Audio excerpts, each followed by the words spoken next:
안녕하십니까. 3월 26일 토요일입니다. 토요일 하면은 왠지 한가하고 한적하고 그리고 무언가 그 일요일이라는 이제 그게 있으니까 약간 좀 이 심리적으로도 편안하게 보내지 않을까 싶어요. 예, 사람은 일 잘하는 것도 중요하지만 쉬는 거 잘하는 사람도 결국은 인생에서 성공합니다. 이 균형, 밸런스가 맞아야겠죠. 태풍 정도의 눈이 아니라 비가 온다고. 네. 그래서 곳곳에 지금 이제 비 내리는 곳도 있는데, 이럴 때 항상 노면이 사실은 되게 미끄럽잖아요. 그리고 전조등 꼭 켜셔야 되고, 네. 안전운전 하시고, 그리고 감기 조심하셔야 됩니다. 옷 따뜻하게, 예, 입어야 돼요. 자, 명언, 뭐 제가 좋아하는 단어인데, 있어요. 안개 속에서 그 노래 아시죠? 나는 울었어. 열정, 혜은이의 열정처럼 열정을 갖고 살자. 아, 뭐 뻔한 얘기 아니야 이렇게 말할 수 있는데, 자 들어보세요.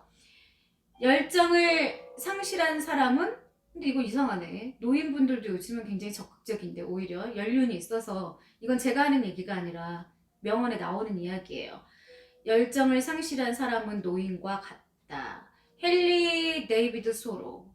왜 이런 이야기를 했을까요? 사실 뭐 요즘 인생은 60부터 70부터 점점 고령화 사회가 되어가고 있고 되게 왕성하게 활동하는 분들이 많은데, 약간 이 명언집이 옛날 명언집이었나 봐요. 이야기나 잠깐 들어볼까요? 나이가 들었다는 표시. 나이가 들었다는 표시 뭐겠어요? 뭐 주름살이죠. 뭐 흰머리 이런 거. 그쵸? 새치. 쑤시고 결린 몸이 아니라 삶에 대한 그 이야기였네요. 의욕상실. 그러니까 무기력, 게으름, 지침. 그러니까 뭔가를 하고 싶은 욕구 자체가 없는 거. 그거는 정말 그냥 고목나무죠, 뭐. 네. 사실은 이제 간혹 제가 그런 얘기 하거든요. 제가, 야, 내가 사실 체력이 안 돼가지고, 너네들은 혼을 못 내. 내가 문고리 잡을 힘만 있었어도 너는 끝났어. 하고 이제 농담으로 그 얘기를 하는데, 그건 맞는 이야기예요. 왜냐하면, 어디 가고 싶어도, 여행을 가고 싶어도 관절이 막 쑤시고, 그리고 조금만 이제 뭔가 이렇게 힘들면은 그냥 바로 방전되고 뭐 그런 것처럼. 그런데 그런 체력적인 문제보다는 사실은 그 의욕상실이 아주 무섭다는 이야기인 거죠. 그런데 요즘에는요, 코로나로 인해서 뭐 젊든 나이가 들든 아니면 아주 어리든 대부분들은 이미 다 지쳐 있고, 뭔가 이렇게 막 여기까지 이렇게 화가 차올라 있고, 그리고 상황들이 이제 힘들다 보니까 되게 많이 의욕들을 상실들을 하더라고요. 그래서 누군가가 누군가한테 위로가 되고, 또 누군가가 누군가한테 되게 좋은 도움의 손길을 보내고, 그런 따뜻함이 굉장히 필요한 때이죠. 자, 보면 삶을 의욕적으로 영위해 나간다면 생물학적인 나이에 상관없이 그는 청년이라 할 수 있다. 그럼요. 나이는 숫자에 불과하죠. 그 생물학적인 나이가 뭐가 그렇게 중요하겠습니까? 그런데 이제 우리가 체력적인 것도 사실은 이제 나이가 들면서 영양제도 먹고 식품도 먹고 운동도, 근데 운동도 막 하면 안 되잖아요. 실제로 잘못하면 관절 나갈 수 있고. 그래서 젊었을 때는 막 등산 좋아하던 분들도 나이가 들어서는 약간 평지길이나 둘레길을 돌아야 된다는 이유가 예전에 내 몸의 상태가 절대 아니라는 거죠. 그리고 무언가 자꾸 노폐물이 이제 축적이 돼서 비워내지 않기 때문에 이제 쌓여버리게 되면은 뭐 혈관의 병, 고지혈증, 뭐 고혈압, 뭐 당뇨, 그쵸? 이런 그 합병증들 같은 것도 되게 많이 오는데, 사실은 생물학적인 거는요, 우리가 노력하면은 나는 극복할 수 있다고 생각해요. 저는 자연 치유를 믿거든요. 근데 자연 치유. 사람이란 거는 그런 그 재생 능력이 있다고 솔직히 말해서 생각을 합니다. 생물학적인 나이에 상관없이 그는 청년이라 할 수 있고, 반면에 삶에 대한 열정을 상실했다면, 이 열정 얼마나 중요해요. 그렇죠. 내가 무언가를 성취했다는 거, 그거 얼마나 대단한 자존감, 자부심이 생기는데요. 그런데 나이와 상관없이 그런 사람은 노인이다. 이제 여기 그 명언가가 그런 이야기를 했는데, 살면서 이제 내가 뭔가 하고 싶은 일도 있어야 되는데, 이제 제가 간혹 가다가 분명히 부와 명예를 이룬 분인데 뭔가 퀭하신 거예요. 사람이 추워 보이는 사람, 허해 보이는 거예요. 무엇 때문에 그럴까 하고 이제 생각을 해봤는데, 한번 이제 인터뷰를 했어요. 아, 왜 그렇게 다 이루신 분이 무엇 때문에 이렇게 힘들어 하세요? 그랬더니 그냥 하루를 어떻게 보내야 될지를 모르겠대요. 재미가 없대요. 그러니까 재밌는 것도 없고, 하루가 그냥 마냥 길고, 또 내일 일어나면 나는 뭐를 하지 하고 미리 걱정하고, 그냥 그 자체의 삶이 그냥 이렇게 정체이라는 거죠. 정체되어 있다는 거죠. 그래서 우리가 이제 가끔 이런 거 하잖아요. 뭐 취미 생활도 하고, 그림도 그리고, 노래 교실도 가고, 뭐 사람들하고 어울려서 등산도 가고, 이런 것들이 코로나가 터지면서 이제는 정말 혼자서 할 수 있는 것들, 그걸 찾는 사람들이 진짜 위너가 되더라고요. 진정한 승자가 되더라고요. 그래서 은퇴 이후에 되게 허탈해하고 허무해하고, 그 은퇴 이후 우울증들이 오세요. 그래서 요즘에는 그 상담하시는 분들 중에 그 생애 주기를 짜주시는 분들이 계세요. 네. 그래서 저도 그랬거든요. 아, 이 다음에 내가 나이가 먹으면은 얼마나 마음이 넓은 멋진 사람이 되어 있을까 하고 생각을 했었는데, 어떻게 된 게 나이가 먹을수록 눈에 자꾸 거슬리고 신경 쓰이고 못마땅하고 자꾸 이런 일들이 생겨버리더라고요. 그리고 막 집착 부리고 오기 부리고, 가끔은 오기도 부릴 필요도 있지만 뭐 약간 놔주는 거, 방생하는 것도 중요하지 않을까 싶어요. 그런데 그런 경우를 우리가 나이를 헛먹었다고 이야기를 하는데, 어쩔 수 없는 것 같아요. 이제 몸이 쇠약해지다 보니까 정신도 또 쇠약해지고, 그래서 이제 자꾸 각종 막 약들 먹고 이제 이렇게 되면서 삶에 대한 노하우는 있는데, 그렇게 그만큼 막 이렇게 체력적으로 뭔가 할 수 있는 이제 그런 여건은 안 되고 하다 보니까 약간의 악순환이 되지 않을까, 그런 생각을 해봅니다. 우리는 80살인데도 이거 근데 괜찮을까요? 이게 명언집이 되어보네. 서핑을 배우는 사람. 아, 멋있긴 한데 너무 과도한 운동은 또 저는 아니라고 생각해요. 그러니까 그런 얘기 했었잖아요. 정형외과에서도 도수 치료할 때 이렇게 그 젊은 친구가 이제 예를 들어서 뭐 연세 드신 분들 같은 경우에 도수 치료를 함부로 안 한다는 거죠. 왜냐면 압이 세기 때문에 신경 세포까지 다 건드리니까, 겉으로는 마사지인 것처럼 보이지만 이미 골다공증이나 뼈가 약해져 있는 분들 같은 경우에는 뼈가 이렇게 부러질 수도 있다는 거예요. 미세골절처럼.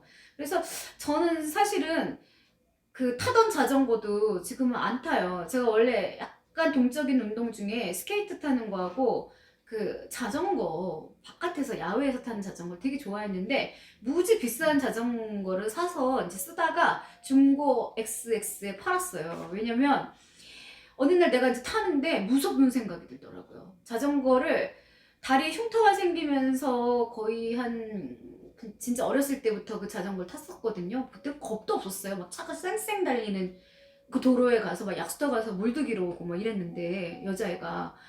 근데 어느 날 이제 재작년인가 자전거를 타는데 이러다 죽겠다 싶더라고요. 그러니까 막 앞에서 밤에 야간 라이딩에 막 쌩쌩 달리는데, 그 난 인지 능력도 좀 떨어지고 약간 운동 감각도 상실되고 있는데, 이걸 더 탔다간 큰일 나겠다 싶어가지고 과감하게 처분을 했어요. 네. 그래서 사람이 각자 자기의 그 몸에 맞는 상황에 맞는데 그런 것도 인정할 필요도 저는 있다고 생각해요.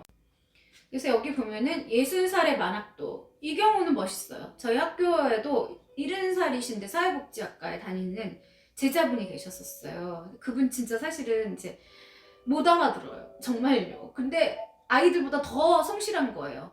간절했던 그런 어떤 만학도의 꿈을 이룬 거잖아요. 지각도 안 하세요. 그리고 되게 뭔가 열심히 듣는데, 어, 시험을 딱 봤는데 정말 엉망진창이었어요. 정말. 그래서 점수는 근데 제가 보통을 드렸거든요. 근데 좀 대단하다는 생각이 들었었어요. 그리고 그분에 대한 존경심도 생기더라고요. 그러니까 사람은 계속 꾸준히 뭔가 공부를 해야 되거든요. 그 공부에 대한 어떤 갈구함이 있어요. 그래서 평생 배운다는 자세, 그리고 항상 사람을 겸허히 대하는 태도, 그리고 정말 나이가 들수록 내가 정말 겸손하고 그런 어떤 멋진 어른이 됐을 때 그 파급력은 뭐 이루 말할 수가 없죠. 그리고 70살에 이제 평화봉사단에 들어가서 활동하는 사람들을 보면서 경탄을 금치 못한다. 예. 제가 이제 예전에 요양원에 봉사를 갔었는데 거기 계신 수녀님이 저보고 교수님 저희는요 미용봉사 이런 것도 되게 많이 오고 물품도 많이 보내주고 그렇대요. 근데 이제 제가 저보고 목욕봉사가 되게 부족하다는 거예요. 그래서 제가 전 솔직히 말해서 그게 자신이 없었어요. 근데 거기다 대고 그냥 이렇게 눈만 멀끔멀끔 이렇게 뜨고 제가 할게요 이러면 또 그것도 그걸 기만하는 행위인 거잖아요. 그래서 제가 네, 수녀님 죄송한데 제가 제 몸뚱이도 못 닦아요 이렇게 이제 약간 근데 세게 말을 했더니 되게 당황을 하신 거예요. 근데 이 봉사하는 거 그러니까 제가 물질적으로나 아니면 뭔가 저의 도움이 필요한 그런 상황일 때는 얼마든지 도와드릴게요. 그것만 빼고 이렇게 얘기를 했는데 뭐 그 봉사는 저도 어려서부터 저희 어머니하고 아버지하고 그 옆에 고아원 이제 항상 과자 같은 거 이렇게 박스로 해서도 보내주고 그리고 이렇게 뜨개 제가 좀 뜨거든요. 뜨개 좀 잘 뜨는 편인데 항상 이렇게 머리가 아프면 뜨개를 떠요. 이렇게 조끼 이런 것도 뜨고 근데 그 뜨개질 해서 이제 거기도 또 갖다 주고 이제 이랬던 기억은 있어요. 그 어릴 때부터 그게 이제 약간 몸에 배어가지고 지금 막 봉사하시는 분들 보면은 굉장히 존경스러워요. 네, 남을 위해서 산다는 거 정말 멋진 일이에요. 지금은 이제 잘 하고 있지는 않지만 언젠가는 또 내가 꼭 여유가 있다고 봉사하는 건 아니니까 그 어떤 상황에서도 그 사람들에게 그 어떤 온정의 손길을 보낼 수 있는 그런 사람이 되고 싶은 그런 마음이 있습니다. 나이에 구애받지 않고 새로운 것에 도전하고 좋죠? 항상 뭔가 이걸 한번 해볼까? 내가 나이가 먹어서 이건 안 되겠지 이러지 말고 한 번 들어서 안 되면 두 번, 세 번 이상 듣고 그쵸? 도전하고 하루하루를 호기심을 채우며 얼마나 세상 사는 게 즐거워요. 감사하죠. 그리고 활기차게 살아가는 그들을 본받아야 한다. 그래서 열정이라는 거, 패션 굉장히 중요한 항목입니다. 그런데 그 열정이 이제 도가 지나쳐서 자꾸만 나의 욕구를 채우고 욕망을 채우고 뭐 돈을 막 쫓아가고 근데 그 돈을 쓰는 방법을 모르고 그냥 꼭 곳간에다가 차곡차곡 쌓아만 놓는 사람들 사실 아무리 잘못됐다고 이야기를 해도 그 사람들은 자기네 취미생활이 그거기 때문에 결코 인정하지는 않습니다. 그러나 언젠가는 그 부분에 대해서 내가 잘 살고 있는지 못 살고 있는지는 시간이 흐른다면 꼭 깨닫는 날이 오겠죠. 이 세상에 나이가 먹는다는 거가 뭐가 좋은 줄 아세요? 그전에는 그건 아니야! 이렇게 단호하게 그거는 정답이 아니야! 이럴 수 있었는데 약간 헷갈리기도 하는데 가끔은 그래 너도 옳다 니도 옳다 이래가지고 제가 별명이 이제 공미정이 아니라 황미정이 돼버렸어요. 네. 그렇게 되더라고요. 약간 루즈하게 편안하게 그런 모습을 보이는 것도 정신건강에 좋지 않을까 그런 생각을 해봅니다. 자, 행복한 휴일 보내시고 저는 물러가겠습니다. 예, 오늘 부탁드릴게요. 구독과 좋아요 부탁합니다.